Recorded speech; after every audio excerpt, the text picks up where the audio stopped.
Que quand Feneux, il a dit je pars au doigt comme les autres, j'ai dit, Moi, je pensais que quand j'étais petite, je pensais que j'étais complètement conne. Parce que T'es rejeté par les personnes noires, c'est souvent parce qu'on t'associe justement à cette culture blanche.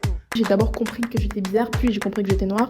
ça m'impacte beaucoup parce que c'est surtout la communauté noire qui me fait ressentir ça. Et tu subis un peu cette marginalisation où tu te dis, en fait, je suis pas la même noire que mes cousines, je suis pas la même noire que ma petite sœur.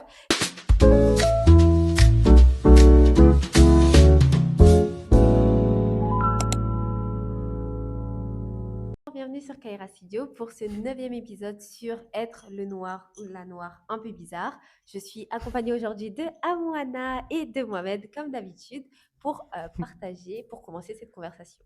La première question qui est importante de se poser, et que du coup je vais vous poser à vous, c'est par rapport à votre vécu. Est-ce que durant votre vie, par quel facteur vous avez compris que vous étiez des noirs pas comme les autres, entre guillemets, des noirs un peu à part?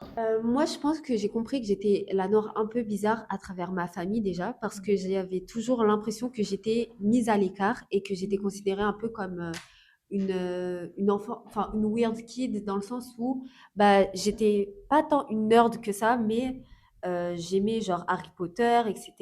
Et j'aimais bien des trucs genre Yandere Simulator. Et après, quand tu grandis, tu te rends compte que c'était des trucs assez mainstream, mais quand tu es dans le cadre de la famille, c'est pas tant mainstream que ça, et tu subis un peu cette marginalisation où tu te dis, en fait, je suis pas la même noire que mes cousines, je suis pas la même noire que ma petite sœur, et c'est comme ça que je l'ai compris. Et après, ça se concrétise et ça prend forme de manière matérielle à travers des remarques style Bounty ou bah, t'es bizarre. En vrai, c'est surtout comme ça. Je pense que de, de base, tu le conscientises parce que tu vois que les gens ont un comportement qui est différent quand ils sont avec toi. Et puis, bah, ça prend plus forme quand on commence à t'appeler Bounty ou qu'on commence à vraiment agir pour que tu réalises que tu es à l'écart et que tu n'es pas comme les autres. Je pense que être étrange, que être bizarre dans mon cas, a toujours été quelque chose de programmé dans mon cerveau. Du sens, du sens où moi, j'ai pas compris que j'étais bizarre. Pour moi, c'était le monde extérieur qui était étrange. Puis ensuite, avec le temps, j'ai internalisé le fait que c'était moi qui étais étrange. Et c'est comme ça, c'est Baker qui dit que en réalité, le comportement d'un outsider, c'est la société qui l'impose sur toi. En fait, c'est un stigmate qui t'est imposé. Donc, j'ai pas compris directement que j'étais étrange. D'abord, je me suis dit que le monde autour de moi était étrange, que j'arrivais pas à en faire sens, que j'aurais voulu que quelqu'un me l'explique.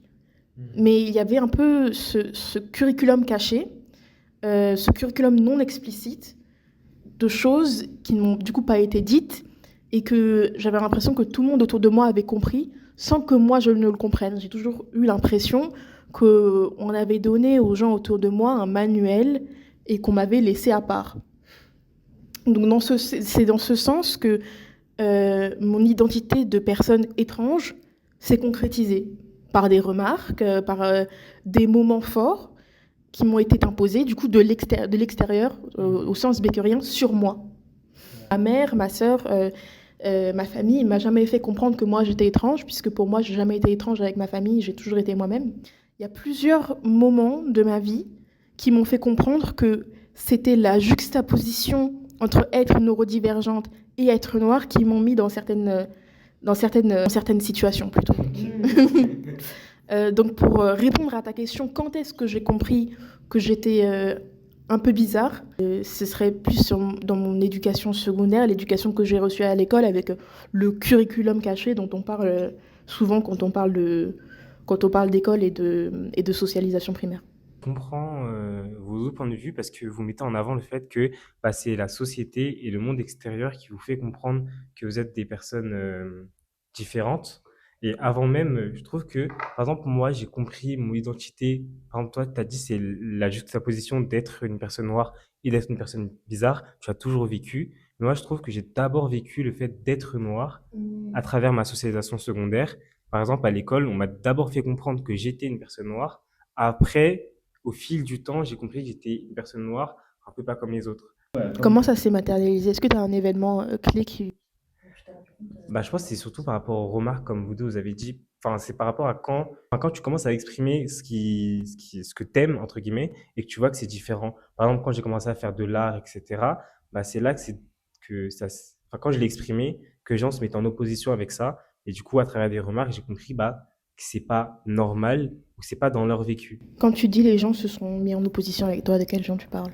Quand je parle des gens, je parle de personnes de ma communauté, principalement, enfin pas forcément ma communauté, genre que des personnes noires, mais soit que des personnes issues de la diaspora en général. C'est des personnes qui ont des principes et des valeurs, un mode de vie, etc., etc. Surtout que j'ai grandi dans le 93, etc. C'est tout un ensemble de représentations et d'incorporation de stigmates qui fait que quand j'exprime une autre forme de loisir, une autre forme de passion, une autre forme de divertissement, ça va en dichotomie avec ce que eux ils aiment. Moi, je me pose la question, du coup, est-ce que vous pensez qu'on aurait ce ressenti d'être les noirs bizarres si ça passait pas, si c'était pas des personnes de notre communauté qui nous faisaient comprendre qu'on est bizarre? Enfin, je sais pas si c'est clair, mais dans le sens où moi, je sais que je suis bizarre parce que je l'ai vécu à travers l'expérience dans ma famille. Mais je me dis, ça se trouve, si ma famille m'avait accepté, les autres personnes noires du coup du monde entier m'auraient accepté. Peut-être que le fait que cette personne blanche ou cette personne maghrébine ou cette personne asiatique ne m'accepte pas et me trouve bizarre, je ne me serais jamais posé la question de est-ce que je suis bizarre ou pas. Je pense que moi, ça m'impacte beaucoup parce que c'est surtout la communauté noire qui me fait ressentir ça et pas tant les autres communautés. Ouais, je vois exactement ce que tu veux dire, mais je pense que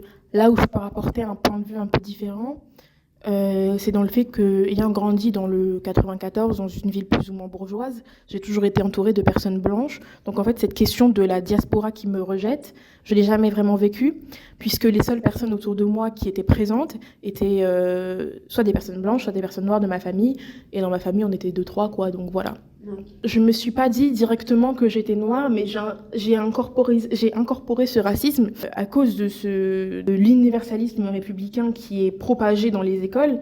La question du racisme et la question de la race, c'est pas directement posée à moi, elle s'est imposée en fait. J'ai compris du coup, moi d'abord dans ce sens, j'ai d'abord compris que j'étais bizarre, puis j'ai compris que j'étais noire. Il y a beaucoup de choses qui m'ont fait comprendre que j'étais bizarre. Par exemple, quand j'étais petite, j'ai pris beaucoup de temps à parler. J'y pensais ce matin. Et je pensais au fait d'être neurodivergente et la façon dont ta personnalité s'exprime quand elle ne s'exprime pas de la même manière que les autres. La première fois que j'ai vraiment parlé, c'était quand j'avais 7 ans, donc avant ça, je parlais pas.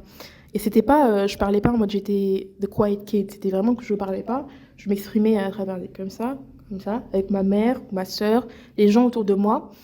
Et du coup, ça, ma mère m'a vraiment tellement protégée que j'avais pas compris que c'était quelque chose qu'il fallait pas faire. J'ai seulement compris le langage explicite. Je savais parler puisque je savais qu'il fallait apprendre à parler pour s'exprimer. Mais je ne savais pas qu'il fallait que je parle parce qu'on m'a pas dit explicitement, il faut que tu parles. C'est in hindsight en fait, c'est en y repensant. C'est pas un truc où je me dis quand j'étais étrange, ma mère, comme je le dis, elle m'a beaucoup protégée. Donc c'est pas un truc où je me suis dit, c'est un truc étrange à faire. C'est seulement ensuite, quand je suis rentrée à l'école, quand je suis rentrée à l'école primaire et qu'on me disait pourquoi tu parles pas, et que j'ai compris qu'il y avait ce curriculum caché du coup par la punition qu'on impose aux gens qui sortent qui sont dans la marge de la société, que j'ai compris que je devais parler. Petite pause dans la vidéo pour vous expliquer qu'est-ce que la neurodivergence, parce que bien que je pense que vous ayez tous déjà entendu ce terme, il est important d'y apposer une définition claire. La signification du terme neurodivergence est neurologiquement divergent du comportement typique. Cela fait référence aux personnes avec un fonctionnement neurologique différent de la norme, entendu comme un ensemble de caractéristiques acceptées en tant que typiques d'un phénomène déterminé. Ne pas confondre avec une personne neuroatypique qui ne présente pas d'altération neurologique et correspond ainsi au fonctionnement considéré comme habituel par la société. La neurodivergence ou être neurodivergent, c'est un terme un peu parapluie parce que dans le concept de neurodivergent, on peut retrouver les personnes TDAH, les personnes dotées de TOC, les personnes autistes et les personnes ayant été diagnostiquées comme étant HPI, même si ici on ne croit pas trop en ce diagnostic de bourgeois. Lorsqu'on parle de neurodivergence, on ne parle pas de simples symptômes discrets, mais d'un vrai fonctionnement qui diffère de la norme, de la dite norme. Il existe des traitements médicamenteux appropriés pour aider les personnes neuroatypiques et neurodivergentes, mais cela nécessite d'être encadré de manière thérapeutique. Ici, on prône tout de même l'autodiag parce que c'est cher et que ça demande beaucoup de temps de se faire diagnostiquer. Donc, voilà, back to the vidéo. Mais comment tu vois la différence, enfin, le fait d'être une personne étrange avant d'être une personne noire, est-ce que finalement c'est pas tout, enfin, lié finalement? Ça, je l'ai compris seulement beaucoup plus tard. En troisième, j'étais vraiment beaucoup harcelée par rapport au fait que j'étais bizarre. Et pour moi, j'y ai pas pensé à deux fois puisque ma meilleure amie, at the time, elle était vraiment plus bizarre que moi. Genre, on était toutes les deux vraiment those weirdos. On était vraiment les filles dans le background qui étaient vraiment étranges ensemble et tout. Et les gens, ils aimaient beaucoup inventer des rumeurs sur à quel point on était étranges, mais elle n'était pas harcelée au point où moi j'étais harcelée. Et c'est genre seulement in hindsight, beaucoup plus tard, en y réfléchissant, en fait, je pense que c'est le cas de beaucoup de choses, qu'il y a beaucoup de choses dont on se rend compte seulement in hindsight. Et quand on est petit, on n'a pas les mots pour placer les moments de discrimination qu'on vit. On les sent à l'intérieur de nous, mais on ne peut pas les exprimer. On n'a pas les mots. Je voulais rebondir Ah, sur ok. ce que Yassin t'avait dit sur le fait d'être accepté par les autres communautés. Je trouve que, bah, en fait, quand tu es rejeté par la communauté racisée en général, bah, souvent, c'est parce que tu te fais accepter par d'autres communautés. Souvent, je trouve que quand tu es rejeté par les personnes noires, c'est souvent parce qu'on t'associe justement à cette culture blanche. On te dit, bah, ce que tu fais, c'est des trucs de blanc. Enfin, on sait pertinemment que les communautés blanches, etc., ils vont pas t'accepter tel que tu es. Peu importe ce que tu fais, ils vont pas t'accepter, mais ils t'acceptent entre guillemets parce que tu deviens le noir modèle, tu deviens la chose à suivre et que tout le monde doit faire ça pour être accepté aussi. Alors que c'est pas forcément genre un désir d'aimer l'art comme un blanc, mais tant que t'aimes un blanc, pour la personne noire, tu vas l'aimer comme un blanc. Parce que la personne noire, c'est pas un monde, enfin entre guillemets, c'est pas un monde qu'il voit et qu'il vit. Donc dans tous les cas, ça sera associé à la personne blanche, à la blanchité en général. Et c'est ça un peu, je pense, pour toutes les communautés, et peu importe ce que tu vas aimer. Je suis Et je pense d'accord. que c'est aussi vrai par rapport aux stéréotypes qui nous sont imposés. Euh, Moi, et comme Yasna, j'ai grandi, j'avais pas forcément les meilleures notes. En fait, je pense que j'ai fait un peu l'inverse de ce que tu es censé faire, dans le sens où quand j'étais plus petite et que euh, le, ce qu'on devait apprendre ne m'intéressait pas forcément, j'avais pas forcément les meilleures notes puisque ça m'intéressait pas, donc je me givais pas.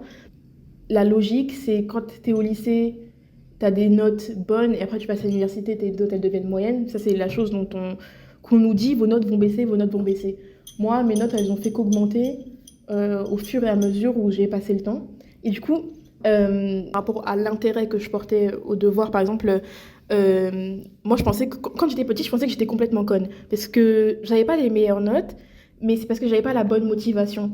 Et je m'en suis rendu compte seulement en troisième, quand j'ai commencé à vendre mes devoirs, parce que j'avais un truc qui me poussait à avoir des bonnes notes. Quand on avait un devoir maison, par exemple, je vendais le devoir maison. En échange, je recevais soit de l'argent, soit des bonbons, soit des trucs. Mais j'avais une règle, c'était genre si t'as moins de 17, t'as pas besoin de me payer. Et du coup, j'avais une motivation.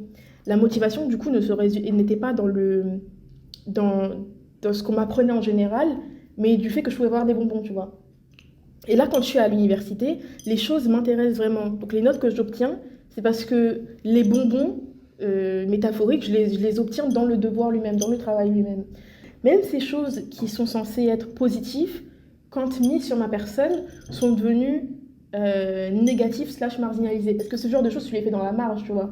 Tu vas pas dire au professeur, oui, c'est moi qui ai fait ces devoirs, ces devoirs, ces devoirs, ces devoirs. C'est un truc qui est dans la marge, c'est un truc qui est en hush-hush. C'est sous la table. Et par rapport à ça, je trouve que, en plus d'être laissé dans la marche, c'est aussi que souvent, on devient un peu, pas un objet de fétichisation, mais genre, tu deviens la personne drôle, le noir drôle, on te catégorise beaucoup. Et je sais que tu avais reposté une vidéo TikTok, Mohamed, d'un TikToker même, je sais pas comment il s'appelle, mais tu sais, il avait fait un live, après, il y avait une crotte de nez qui était sortie là. Ah, Ah, aidez-le. Ouais. Oui, oui. Et du coup, il en avait parlé du fait que il a arrêté de faire de l'humour parce que déjà on le catégorisait comme ce maghrébin drôle, mais que surtout, du coup, tu peux pas évoluer parce que si tu n'es pas drôle, bah ta présence en tant que personne racisée, elle ne compte pas du tout en fait. Du coup, c'est soit tu rentres dans les cases et on va t'accepter même si on te met sur le côté, soit tu fais le pitre et on t'acceptera, mais bon, on te considérera jamais au-delà de ton statut de personne drôle. Exactement. Justement, sur cet influenceur, aidez-le, des fois, je le vois se passer sur ma For You page et il peut dire des trucs vraiment très pertinents, des trucs qui relèvent du sociologique. Et du coup, comme c'est ce qu'on apprend, c'est des trucs qui m'intéressent. Et je vais dans les commentaires et je vois quoi? J'ai des gens qui disent j'arrive pas à le prendre au sérieux. Ouais. Mais est-ce que vous vous rendez compte du racisme? Est-ce que vous vous rendez compte de, de, de la sphère raciale dans laquelle votre cercle de pensée se trouve? Cet homme doit faire le clown et que comme il a été drôle, il peut n'être que drôle. En fait, on ne nous autorise pas à avoir plusieurs layers de personnalité. en fait. Je vois ce que tu veux dire. Et par exemple, bah, ça me fait penser au fait que bah, si par exemple demain, Théodora elle se dit bah, je vais avoir un style enfin, grosses guillemets, qui rentre dans les codes de la société, bah en fait, vu qu'on va plus la catégoriser comme une fille bizarre, bah je pense qu'elle sera moins acceptée. Et je pense que peu importe si tu es une personne noire, si tu te catégorises dans quelque chose, bah tu restes dans cette catégorie. Et quand tu as cette catégorie de personnes bizarres, bah en fait, déjà, c'est un discours politique aussi. Il faut se rendre compte que les personnes noires et bizarres, noires et cuir, noires et trucs, et trucs, bah c'est des catégories, des sous-catégories qu'il faut représenter, mais tu peux pas faire autre chose qu'être de cette sous-catégorie. Ou quand tu rentres dans les normes, bah, on va voir comme ça, comme de l'hypocrisie, comme des trucs. Et du coup, les communautés, entre guillemets, alt, les communautés trucs, bah, ils vont te rejeter parce que tu rentres dans ces catégories-là. C'est exactement ça, et je pense que ça en revient beaucoup à la représentation. Je pense que, bien sûr, c'est un sujet dont on a parlé, comme je le disais, plutôt long, large et en travers. Maintenant, il y a beaucoup d'études, il y a beaucoup de livres, il y a beaucoup de gens qui ont parlé des bienfaits et des méfaits de la représentation. Et je pense que le problème qu'on a quand on fait partie d'une communauté marginale, cette box dans laquelle on nous met, le fait qu'on ne nous autorise jamais à être plus qu'une seule catégorie, vient du fait de notre représentation. Quand tu vois des noirs à la télé et que ces personnes sont un type de personnalité et qui n'ont jamais le droit d'être le personnage principal, qui a beaucoup de différents traits de personnalité, et ben ça t'apprend à traiter les gens que tu vois dans la vraie vie de la même manière que les gens que tu vois à la télé sont traités. Mais du coup, j'ai une question, c'est comment, bah, c'était quoi, par exemple, vos représentations à vous pour vous identifier dans les réseaux, dans la télé, etc. Par quel personnage, par quelle communauté vous êtes sorti représenté? Je pense que la représentation, elle passe souvent par la musique. En tout cas, moi, c'était surtout la musique comme bah, ma mère, elle écoutait du zouk, des trucs comme ça, et moi, j'écoutais du rap. Mais en tout cas, c'était toujours des personnes noires. Mais comme je suis une femme, je me suis beaucoup aussi identifiée aux femmes, même si c'était des femmes blanches.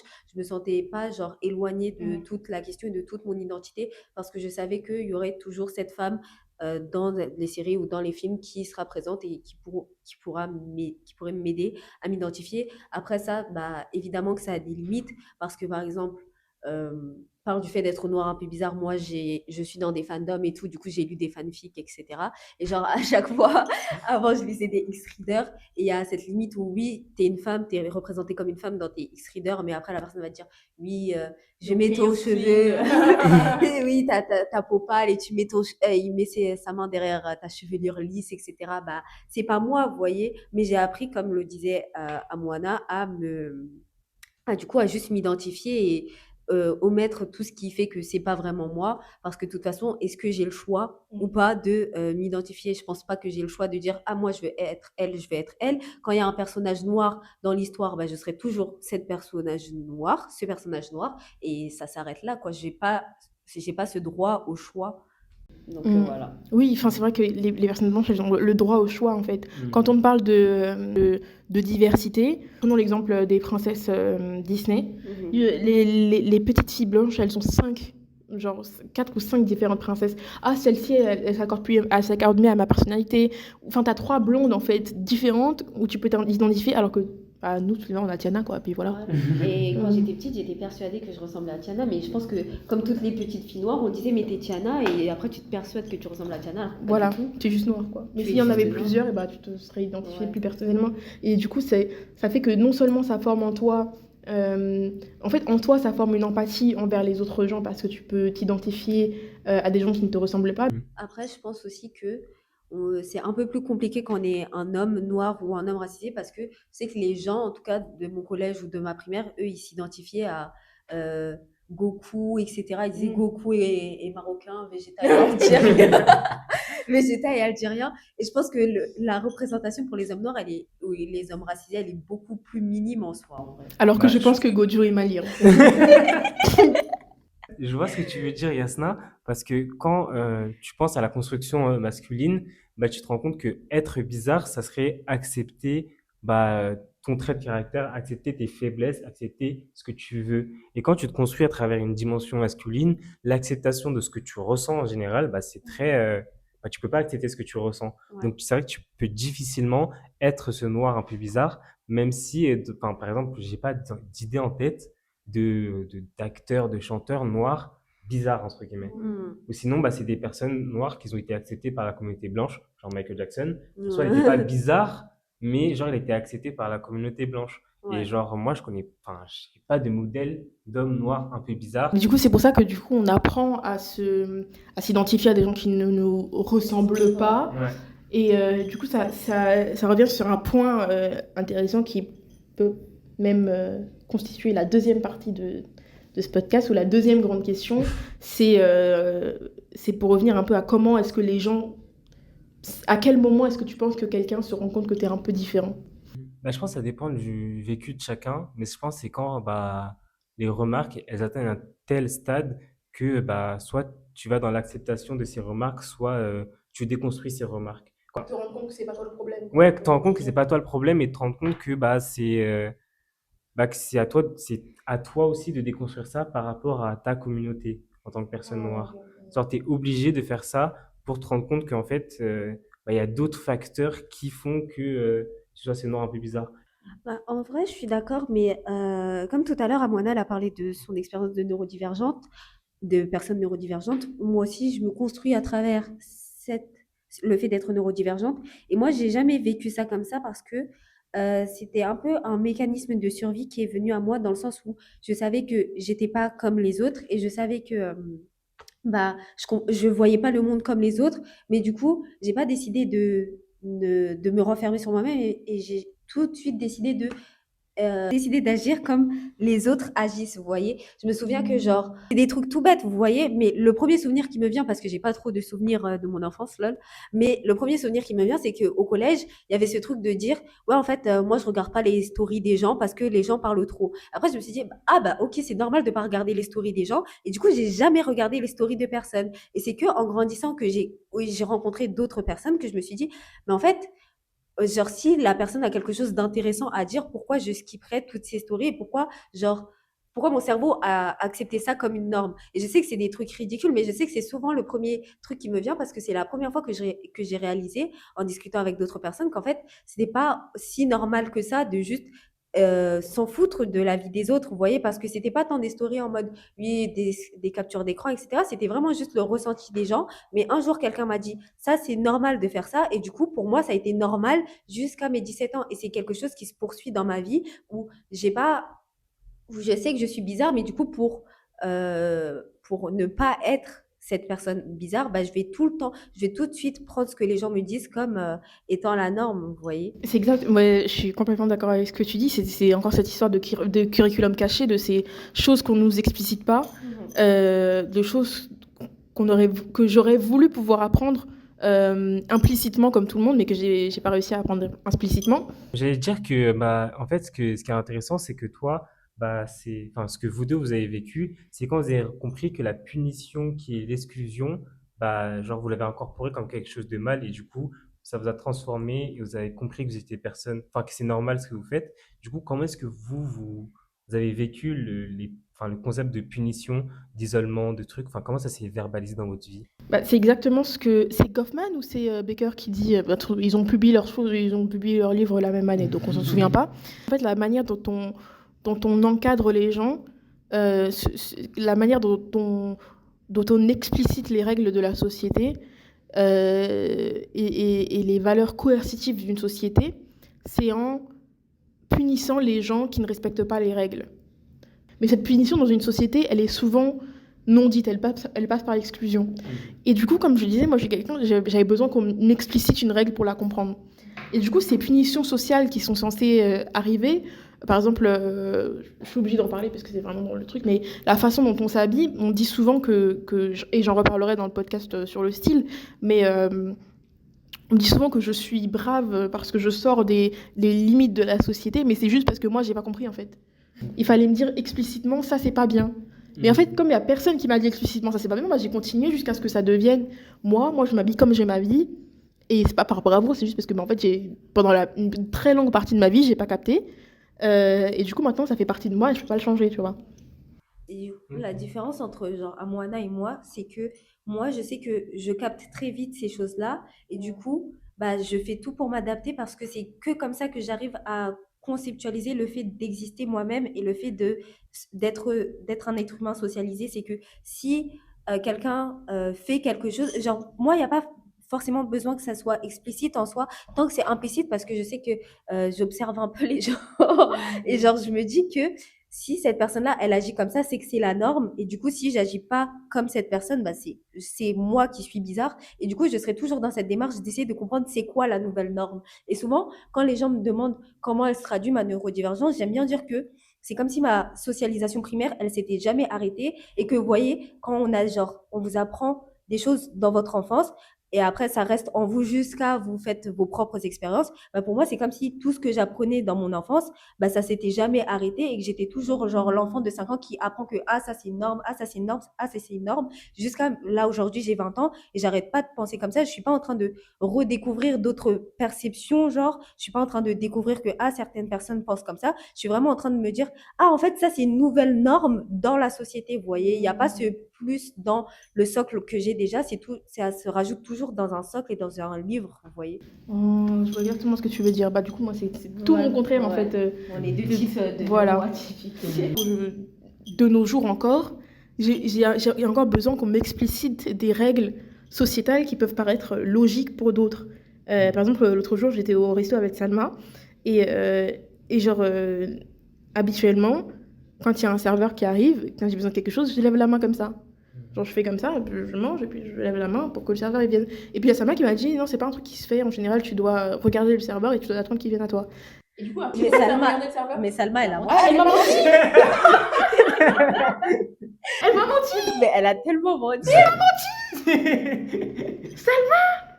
Elle m'a menti. Mais Salma, tes jours sont comptés. Elle m'a menti. Et puis, c'est comme le gars sur TikTok, il a dit que lui, vous couperez si vous voulez. C'est un gars sur TikTok, il a dit il faisait caca dans sa main. Parce qu'en fait, quelqu'un, et qu'on lui a dit, en fait, tout le monde a dit, mais il y a quelqu'un qui lui a fait un prank quand il était petit, qu'il fallait attraper le caca dans ses mains et le jeter. Et du coup, il était en mode, ah, mais en fait, vous faites tomber le caca directement dans l'eau. Et il dit, bah oui. Allez, bâtard. Je vais certainement laisser mon Pour revenir sur la manière dont moi j'ai compris, en tant que personne qui comprend seulement de manière explicite, le fait d'être noire ou d'être étrange ou d'être une femme, moi j'avais pas compris de base que j'étais une fille, hein, moi j'avais pas capté. Pour moi on était tous, des gens quoi. Et après j'ai capté seulement quand on m'a dit toi tu es une fille. Ah, ok. Je devais avoir genre 10 ans. Parce que moi j'allais dans les trucs des garçons. Parce que moi j'avais pas capté, je pensais que c'était genre ta couleur préférée. Genre, tu vas aux toilettes de ta couleur préférée, il m'a dit mais là c'est pour les garçons. Ok. Et toi tu es une fille. Ah. Et après j'ai compris que j'étais une fille. Par rapport au fait que j'ai compris que j'étais noire, bon, c'est un peu une histoire un peu plus triste, mais bon, on peut pas trop en rigoler, mais c'était quand j'étais petite, les gens ils voulaient pas me toucher. Ils disaient qu'ils allaient être malades, ou trucs. C'était des trucs quand ils faisaient toucher, vacciner et tout, vous voyez, des trucs comme ça. Ils voulaient pas me toucher parce que j'étais noire. Et du coup on m'a explicité, c'est parce que tu es noire. Je dis ah. Ok, par exemple, sur le fait d'être neurodivergente, ça c'est beaucoup plus. Je pense que c'est beaucoup un truc qui c'est plus désinstitutionnalisé parce que la première manière dont j'ai eu une sorte de diagnostic, c'était parce que j'avais fait un test de QI sous la demande de ma psychiatre quand j'avais 15 ans. Et du coup, j'avais fait un test de QI qui avait déterminé que j'étais. Comment ça s'appelle j'étais HPI. Et du coup, je me suis dit, ah. Et du coup, après, c'est seulement plus tard que moi, je me suis dit qu'en fait, les tests HPI et toutes ces histoires, c'est vachement colonialiste, c'était un truc de bourgeois. Des bonnes notes, c'est parce que j'ai le type de mémoire. Moi, j'ai une mémoire où je me souviens de ce qu'on me dit, du coup, j'ai pas forcément besoin de prendre des notes et tout. Donc, c'est la mémoire qui est adaptée pour l'école. C'est pour ça que j'ai toujours eu des facilités à l'école. Mais c'est juste un coup de chance, en fait. Mais c'est comme catégoriser quelqu'un de bizarre. Enfin, c'est bizarre tant que c'est pas légitimé par la société. Ton style est particulier parce que ça n'a pas été légitimé dans la société. Mais si la société tout entière veut accepter ou valoriser ton style, ta bizarrerie, entre guillemets, bah, ça serait pas bizarre, ça serait normal et ça serait encore plus valorisé, entre guillemets. Et c'est pour ça que l'année 1963 était importante pour nous. C'est quoi 1963? Goffman et Becker. Ah oui, Ah, évidemment, oui. évidemment. N'est-ce pas, Vincent? Vincent qui va connaître.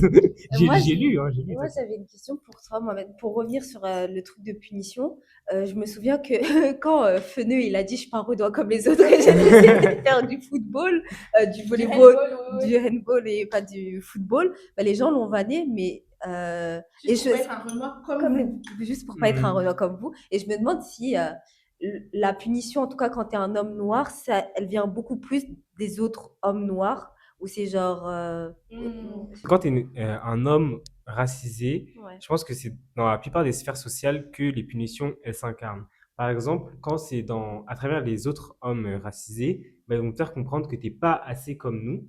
Auprès de la famille, ils vont dire que tu es pas assez comme lui, comme ton Mm. cousin, comme ton père, comme ton frère, comme ton Oh, ami. ouais. Et dans les sphères relationnelles, bah, les femmes, entre guillemets, dans une dynamique hétérosexuelle, ils vont te dire, oui, tu es un homme pas assez racisé, pas assez, enfin, surtout quand tu es en couple avec quelqu'un qui est de la même origine que toi, ils vont dire, oui, bah, tu fais pas ça, comme il faut le faire, comme c'est représenté dans ta culture ou dans tes autres, les autres personnes noires autour de toi. Par exemple, genre moi, le fait que je fasse du piano ou de l'art, etc., souvent c'est valorisé, mais que par les personnes blanches. Et les personnes noires, ils voient ça comme quelque chose de blanc, comme ce que je disais tout à l'heure. Ils voient ça soit comme quelque chose de blanc, où c'est valorisé, mais toujours assez modérément. Ils voient ça comme un loisir, comme quelque chose qui est vraiment à part de mon identité en tant que personne. Du coup, je pense que c'est à travers toutes ces sphères, même par exemple auprès de ma famille, je suis pas forcément le noir bizarre, mais je suis l'artiste. Par exemple, ma grand-mère, elle m'appelle l'artiste. Mes oncles m'appellent l'artiste. Et tout ce que je fais, bah, ça sera obligatoirement, entre guillemets, relié au fait que je suis artiste. Par exemple, je lâche mon afro, ils vont suivre ça par le fait que je suis artiste. Par exemple, j'achète des lunettes alors que je vois sans mes lunettes. C'est-à-dire que c'est parce que je suis artiste. Genre, en fait, le fait que je sois bizarre, le fait que je sois artiste, tout ce que je fais de mon identité, ce sera relié à ça. Mais c'est exactement la même manière dont je me suis sentie récemment. Je vous aime les amis, hein, mais c'était parce que c'était l'année dernière. Je me souviens, à cause de Bartholomé Tiesté, que vous ne couperez pas au montage, qui avait commencé à... En fait, bon, en gros, dans mon groupe d'amis, on voyait souvent que je révisais pas, mais que j'avais quand même des bonnes notes. Et du coup, t'as Bartholomé, au lieu de dire « Ah, c'est bien, Amou », il a dit « Tu es sûrement autiste ». C'est quoi son problème? C'est vraiment le plus méchant. Et après, tout le monde a commencé à m'appeler l'autiste et tout. Et du coup, à chaque fois que je disais quelque chose, par exemple, disons que je suis pas venue à l'école depuis 1 mois, mais que je connais quand même le cours, parce que pour moi, c'est de la logique, et que j'ai lu un livre sur ça en 2003. Il m'a dit, au lieu de me dire « Ah, Mou, c'est bien, t'es intelligente », on me dit « Ok, l'autiste ». Éravé, en fait. Éravé. Au lieu de en fait, tout sera toujours lié au fait que bon, j'ai jamais été diagnostiquée autiste, donc je peux pas dire autiste, mais j'ai pas envie de dire HPI puisque c'est pas vraiment un truc, enfin c'est pas un système de pensée auquel je crois, mais vous voyez ce que je veux dire quand je dis HPI, dites-vous que je dis autiste entre parenthèses, voilà. Mais au lieu de me dire ah c'est bien Amou, t'es intelligente, ah merci de m'avoir aidée, dis ok l'autiste, c'est quoi votre souci en fait? Désolée d'avoir fait cette blague. Ce n'est pas grave, Yasna. Tu n'as jamais fait cette blague. Pourquoi tu t'excuses? Dans mon dos. La plus méchante. Non, mais c'est parce qu'un jour, on rentrait avec Mohamed et notre ami à nous et moi. Enfin, on était là, dans ce bâtiment et on rentrait. Et genre, Mohamed était en mode, mais c'est sûr que Amouana est autiste. Et de toute façon, Yasna, tu l'es aussi. Du coup, c'est pour ça, moi, je l'ai pas mal pris. C'est pas... Vous êtes vous deux neurodivergentes. RAV. Pas autistes, mais il faut accepter Déjà, je n'ai jamais été diagnostiquée en tant qu'autiste. que je n'ai pas la culture médicale, la culture légitime médicale, donc je ne pourrais pas savoir diagnostiquer chaque trouble. Et c'est OK. D'ailleurs, il y a un tech autour sur le fait de s'auto-diagnostiquer. Ouais, et c'est pour ça moi, c'est pour ça que je prends des pincettes quand je dis autiste, Ouais. parce que moi, j'ai Ouais. jamais été diagnostiquée. mais moi, je trouve que c'est quand même important de s'auto-diagnostiquer C'est parce que important, on est des ça personnes prend ça. racisées et on n'a pas tout l'argent pour aller chez. On n'a pas l'argent. Archi réel. Et les personnes, en fait, pour se diagnostiquer, il faut d'abord s'auto-diag, en fait. Bah, Genre, Enfin, il faut que quand tu tu vas voir une psychologue parce que tu es en dépression, c'est parce que ça fait 1 an que tu vas mal et que tu te dis, mais peut-être que ça... Ouais. Mmh. Conclusion, on est des personnes noires un peu bizarres, mais c'est une construction sociale, ce n'est pas de notre ressort. Si le monde nous voyait normalement, on serait des personnes normales, normaux, mais on a décidé, on a décrété que les noirs qui faisaient de l'art, les noirs qui aimaient les comics et les noirs qui aimaient le Steven Universe, bah, c'est pas normal et du coup, on n'est pas normaux. Ouais. Je fais des maths, mais je suis quand même noire et je suis une noire qui fait des maths. Et puis voilà quoi. Et du coup, conseil, n'hésitez pas à vous autodiag. Il n'y a aucun N'hésitez pas. mal à s'autodiag. On n'a pas l'argent. Vous pouvez le dire sur les réseaux sociaux que vous êtes autodiag. Il n'y aura aucun problème. Parce que vraiment, c'est pas comme si, genre, quand tu es autodiag, tu enlèves des droits aux personnes diagnostiquées. Tu n'enlèves aucun droit parce que de toute façon, tu souffres tout seul dans ta misère. Archi réel. Donc voilà. Archi réel. Et aussi, HPI, ça n'existe pas. C'est une construction du monde occidental qui souhaite montrer sa domination intellectuelle sur le reste. Les HPI n'existent pas. Si tu es intelligent, entre parenthèses, et que tu réussis bien à l'école, c'est parce que tu as la chance d'avoir des facilités sur le sujet qu'on a choisi qui était important, mais la personne à côté de toi, elle n'est pas moins intelligente. Les HPI n'existent pas. En fait, on n'existe pas. Le monde est une illusion finalement. Et puis, le monde est une illusion. Oui, le monde est tout est construction sociale. Voilà. Tout est construction sociale. Et si tu es bizarre, c'est grave, ok. Tout le monde est normaux et on s'aime tous. On Aimez-vous s'aime tous. tout le monde. We Voilà. are the world. Fais un Voilà. cœur. Ah ouais. Ça va, miniature. Miniature. Comment je suis censée Miniature. Miniature. Et au revoir. Au revoir. Bisous. N'oubliez pas de vous abonner partout. Partout. C'était cordialement tes amis noirs. C'est- C'était contrairement tes amis noirs. Bye bye.